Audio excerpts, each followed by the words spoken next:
ఈ క్వాటిపైన్ మెడిసిన్ అనేది మనిషి యొక్క మానసికంగా ఇబ్బంది ఉన్న అన్ని రకముల పరిస్థితులకు కూడా ఈ మెడిసిన్ అయితే సూచించడం జరుగుతుంది.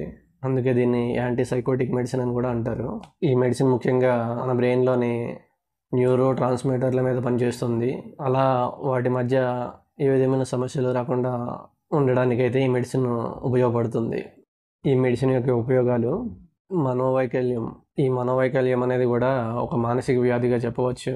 ఏదైనా ఒక విషయం గురించి మనం కొద్దిగా తెలుసుకొని ఎక్కువగా భయపడి మరింత ఎక్కువగా ఆ విషయాన్ని అపార్థం చేసుకోవడంలో వచ్చే సమస్యనే మనోవైకల్యం అని కూడా అనవచ్చు. ఇది ఒక మానసిక సమస్య, కానీ మనం జనరల్గా చూస్తూ ఉంటే ఇది మానసిక సమస్య అని చెప్పేసి మనం అనుకోము. ఇలాంటి ప్రాబ్లం ఫేస్ చేసే వాళ్ళకి ఈ మెడిసిన్ అయితే సూచించడం జరుగుతుంది. ఈ వీడియో మీరు పూర్తిగా చూడాలనుకుంటే కనుక మా డిస్క్రిప్షన్లో లింక్ ఇవ్వడం జరిగింది. మీరు అక్కడి నుంచి ఈ వీడియో పూర్తిగా చూడొచ్చు.